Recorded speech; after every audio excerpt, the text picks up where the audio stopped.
জয় ও পুতুলকে দলীয় নেতৃত্বে আনছেন শেখ হাসিনা। বিষয়টিকে ভারতীয় কংগ্রেস পার্টির রাহুল প্রিয়াঙ্কা মডেলের সঙ্গে তুলনা করা হচ্ছে। বিবিসি বাংলার প্রতিবেদনে বলা হয়েছে, তাদের দুজনকে নির্দিষ্ট দায়িত্ব দিয়ে আওয়ামী লীগের শীর্ষ নেতৃত্বে আনার পরিকল্পনা চূড়ান্ত করেছে শেখ হাসিনা। পাশাপাশি শেখ রেহানার ছেলে রেদওয়ান মুজিব সিদ্দিক ববিরও ভূমিকা থাকবে। এক্ষেত্রে ভারতের প্রধান বিরোধী দল কংগ্রেস তাদের দলীয় নেতৃত্বে রাহুল গান্ধী ও প্রিয়াঙ্কা গান্ধীকে নিয়ে যে মডেলটা অনুসরণ করছে, আওয়ামী লীগের ক্ষেত্রেও নিজের ছেলেমেয়েকে নিয়ে ঠিক সেটাই করতে চাইছেন শেখ হাসিনা। কংগ্রেসে রাহুল প্রিয়াঙ্কা মডেলটা কি? বয়সজনিত কারণে ও শারীরিক অসুস্থতার জন্য সোনিয়া গান্ধী যতই সক্রিয় রাজনীতি থেকে আড়ালে চলে যাচ্ছেন, ততই কংগ্রেসের নেতৃত্বের হাল ধরছেন তার ছেলে মেয়ে রাহুল ও প্রিয়াঙ্কা গান্ধী। সোনিয়া গান্ধী অবশ্য এখনও রাজ্যসভার এমপি, পার্লামেন্টেও নিয়মিত আসেন না বা বিরোধী জোটের বৈঠকেও তাকে দেখা যায় না। কিন্তু দলের গুরুত্বপূর্ণ আন্দোলন বা সাংবাদিক বৈঠকে এখন প্রধান মুখ অবশ্যই রাহুল গান্ধী। প্রিয়াঙ্কা রয়েছেন তার সবচেয়ে গুরুত্বপূর্ণ সহযোগীর ভূমিকায়, কিন্তু তিনি বড় ভাইকে কখনো ছাপিয়ে যাওয়ার চেষ্টা করেননি।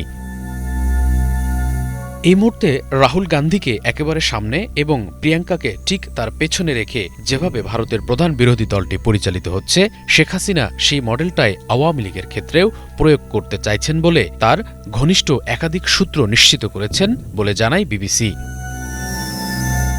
শেখ হাসিনার এই তথাকথিত সাকসেশন প্ল্যান নিয়ে বিবিসি বাংলা ভারতে ও ভারতের বাইরে অবস্থানরত বেশ কয়েকজন শীর্ষস্থানীয় আওয়ামী লীগ নেতার সঙ্গে কথা বলেছে। তারা অনেকেই দলীয় নেতৃত্বে এই রাহুল প্রিয়াঙ্কা মডেল অনুসরণ করার বিষয়টি নিয়ে অবহিত এবং বিবিসির কাছে সেটি নিশ্চিত করেছেন। কিন্তু বিষয়টি আওয়ামী লীগের ভেতরে এতটাই স্পর্শকাতর একটি ইস্যু যে তারা কেউই এ নিয়ে অন রেকর্ড কথা বলতে চাননি। তবে আওয়ামী লীগের সাবেক তথ্য প্রতিমন্ত্রী মোহাম্মদ আরাফাত আলী দাবি করেছেন, এই বিষয়টি নিয়ে দলের ভেতরে এখনও কোনো আলোচনাই হয়নি। কোণঠাসা ওবায়দুল কাদের গুরুত্ব পাচ্ছেন তিন নেতা। নিজের ছেলে মেয়েকে অঘোষিতভাবে দলের নেতৃত্বে একেবারে সামনের সারিতে নিয়ে আসার পাশাপাশি আওয়ামী লীগ পরিচালনার ক্ষেত্রেও বেশ কিছু পরিবর্তন এনেছেন সভাপতি শেখ হাসিনা। তিনি নিজে এই মুহূর্তে ভারতের মাটিতে, দলের শীর্ষ নেতাদের অনেকেই সে দেশে, ফলে আওয়ামী লীগের নিউক্লিয়াস এখন কার্যত প্রতিবেশী দেশটির মাটিতেই। কাগজে কলমে আওয়ামী লীগের সাধারণ সম্পাদকের পদে আছেন ওবায়দুল কাদের। বিবিসি বলছে, তিনি দলের এই নতুন কাঠামোতে একেবারেই উপেক্ষিত।